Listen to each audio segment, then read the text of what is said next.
কিছু কথা বলি,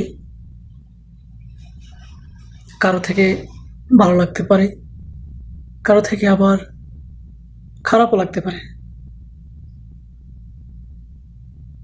কষ্ট থেকে বলি না, জাস্ট বলি কথাগুলো। এমন পরিস্থিতিতে আছি, মানুষ বলে না কি মরে যাবো না থাকবো, মানে এমন পরিস্থিতিতে আছি, না ইকুল আছে না ইকুল আছে। আসলে আমি এমন এক ব্যক্তি যার গুটি কয়েক দু একজন ছাড়া বাকি সবার কাছে আমি খারাপ ব্যক্তি। খারাপ বলতে মানে আমার ইনকাম নাই বা সাপোর্ট দেওয়ার মতন লোক নাই আমার। এই যে আমি কথাগুলো বলতেছি না, এগুলো কারো গায়ে লাগবে, আবার কারো গায়ে লাগবে না,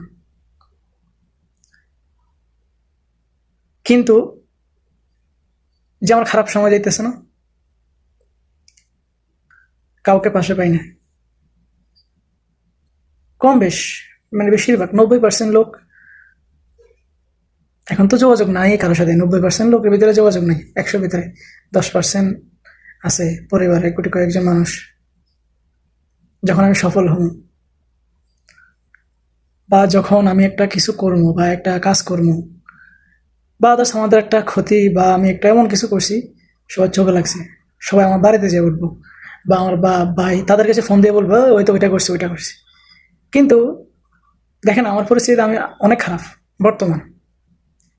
আলহামদুলিল্লাহ আমার থেকেও আর খারাপ অবস্থা আছে, ওইটা থেকে আমি আলহামদুলিল্লাহ আছি, আলহামদুলিল্লাহ ভালো।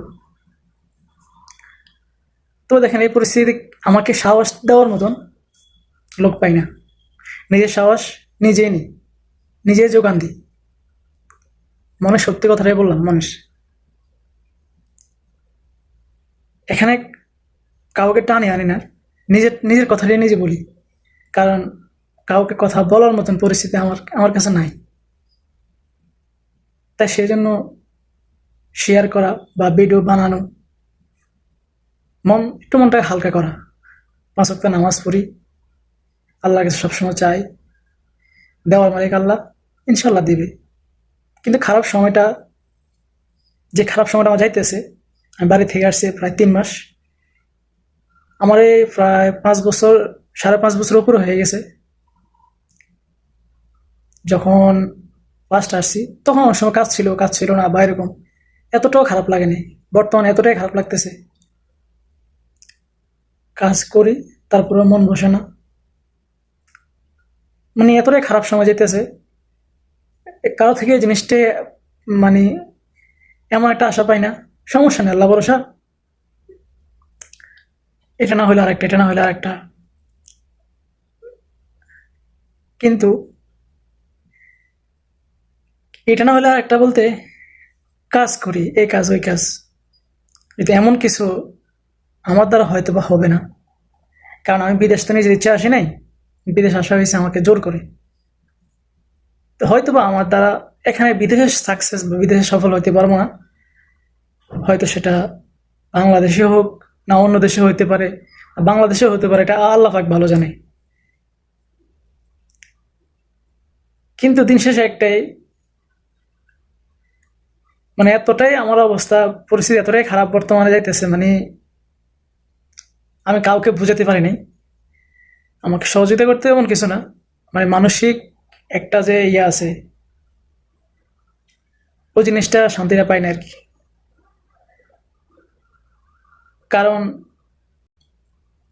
আমাকে কেউ কোনো প্রেশার দেয় না, কিন্তু মানসিক সাপোর্ট পাই না। একটা হচ্ছে প্রেশার দেওয়া, একটা সাপোর্ট দেওয়া, আর একটা হচ্ছে যে সমস্যা নাই ওকে, এমন কিছু বলা। 3টা কথা কিন্তু 3 রকম, একরকম হয় না।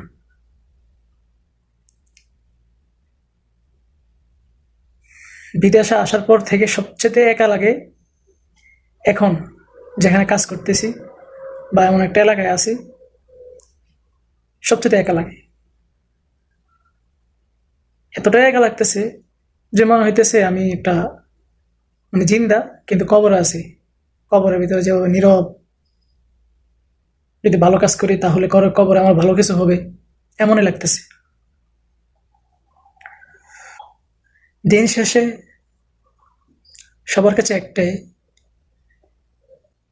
দোয়া, সবাই দোয়া করবেন যেন সুস্থ থাকতে পারি। আসলে পরিবারে সবাই কম বেশি অসুস্থ, ওইখান থেকে আলহামদুলিল্লাহ আমি শারীরিক আলহামদুলিল্লাহ অনেকটা সুস্থ আছি। শরীর রোগ থাকতে পারে, তারপরেও আমি আলহামদুলিল্লাহ সুস্থ আছি, কারণ শরীরের বলের কারণে।